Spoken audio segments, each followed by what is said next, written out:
Maglalakbay tayo sa mga espasyong bumubuo ng tanghalang ito sa pamamagitan ng musika, ng pelikula, ng mga alaala, at ng mga kwentong humuhugot sa ating pagkatao bilang nag-iisa. Bagong umagang parating, may bagong umagang parating. Bagong umaga parating.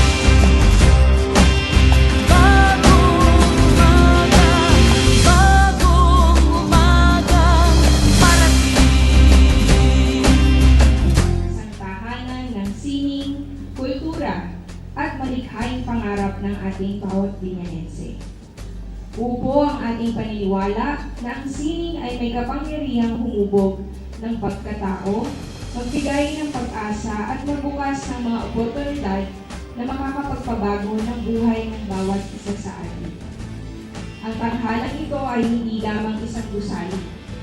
Ito ay magiging pugad ng talento, disiplina at inspirasyon para sa kasalukuyan at sa mga susunod pang henerasyon.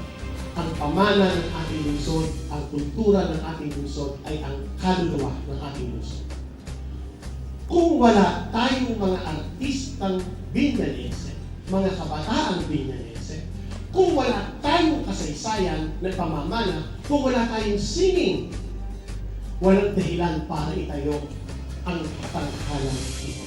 Pero dahil mayaman sa pamana ang ating lungsod, kinakailangan tayo ang magsiguro at tiyakin na ang pamana na minanapan natin sa mga ninuno natin ay maisalin natin sa ating mga kabataan. Maraming lungsod o lahat ng lungsod ay kayang mag-unlad, kayang pahimanin ang kanilang lungsod. Pero kakaiba ang ating lungsod.